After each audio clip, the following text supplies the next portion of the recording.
Hi, I'm Pete Fearley, and I'm sitting here with Hall of Famer Curley Culp. And Curley, I imagine life has been a bit of a whirlwind since you learned you were elected back in February. Absolutely. What's life been like? It's been great. It's been fantastic. And you're walking through the hall today, first time as a Hall of Famer. What's it feel like when you walk through the doors to come in here today? Very special. You know, this is the first time I've been here, and I didn't realize how in-depth it was about representation of athletes that are here. It's just overwhelming. Now, you had really a couple of very different situations in your Hall of Fame career. You started off with the Kansas City Chiefs, who had a lot of future Hall of Famers by your second season. You had a Super Bowl ring on your finger, and then midway through your career, you go to Houston, a team that hadn't been winning, and suddenly you helped turn around the fortunes of that, the Love You Blue craze. Describe those two situations and how they were so different and how they helped define you. Well, I think in Kansas City, the athletes overall probably were better athletes than the ones in Houston.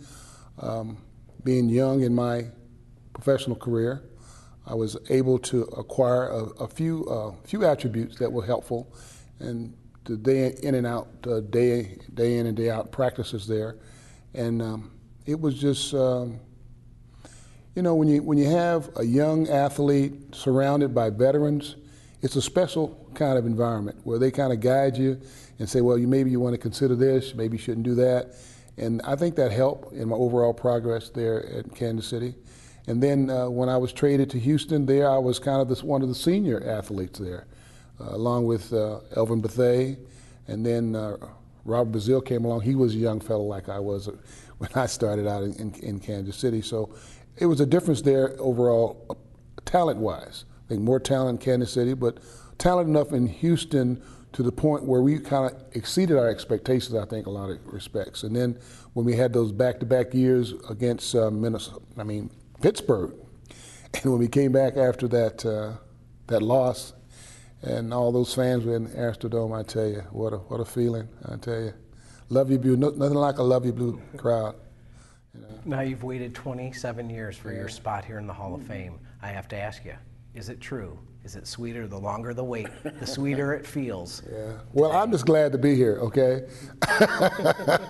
I'm just happy to be here and immortalized, so to speak, for the duration. So, making your enshrinement even more special is the fact that the Hall of Fame will be celebrating its golden anniversary reunion. We're expecting upwards of 130 Hall of Famers to be joining you this August. Is there one particular Hall of Famer you're excited to meet?